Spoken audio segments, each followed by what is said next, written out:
국가적 재난 사태로 기록된 강원 산불이 발생한 지 2주가 되면서 복구 작업이 속속 진행되고 있습니다. 강릉과 동해를 시작으로 수많은 재산 피해를 낸 속초와 고성 지역에서도 건물 철거가 시작됐다고 하는데요. 현장에 나가 있는 취재기자 연결하겠습니다. 이상현 기자. 네, 제가 나와 있는 이곳은 이번 강원 산불로 마을 전체가 피해를 입은 속초 장천마을입니다. 화면을 통해 보시는 것처럼 이곳에서는 오늘 아침부터 주택 철거 작업이 시작됐는데 지금은 점심시간이 되면서 잠시 휴식을 취하고 있는 상태입니다. 강원 산불은 하루 만에 강원도 전체에서 동시다발적으로 발생을 했지만 이 복구 작업은 자치단체가 맡아서 하다 보니 피해 규모에 따라 시작 시기는 조금씩 차이를 보이고 있습니다.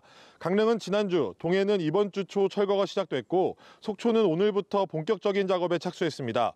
고성 지역은 워낙 피해가 크다 보니 피해 조사가 어제 끝났습니다. 현재는 철거를 위한 업체 선정과 관련 용역 등을 진행해 일로도 이번 주말에나 시작될 전망입니다. 철거를 한 뒤 남은 잔해물을 이송하고 처리하는 비용은 환경부에서 전액 부담할 예정입니다.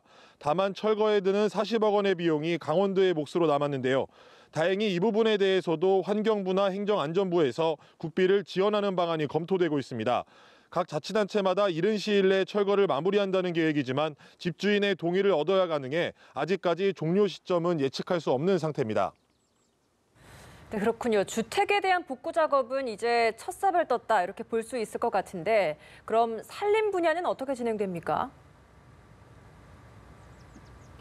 네, 이번 산불로 강원 지역에서는 모두 1,757헥타르의 산림이 불에 탄 것으로 잠정 집계됐습니다. 축구장 2,400개가 넘는 어마어마한 면적인데요. 복구에도 상당한 시간이 걸릴 것으로 보입니다. 산림당국은 우선 산사태 우려 지역을 대상으로 장마철 전까지 응급복구를 진행하기로 했습니다. 강릉과 동해 지역의 산불 피해지 가운데 경사가 심한 곳을 대상으로 진행됩니다.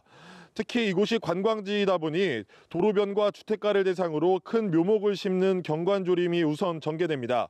내년부터는 산불 피해를 입은 나무를 베어내고 토질에 맞는 나무를 심는 작업이 연차적으로 진행될 예정입니다.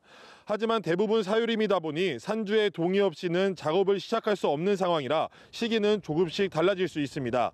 범정부적 차원의 산림 복원이 진행된다 하더라도 피해 산림이 숲의 기능을 하기까지는 30년 넘게 소요될 것으로 보입니다.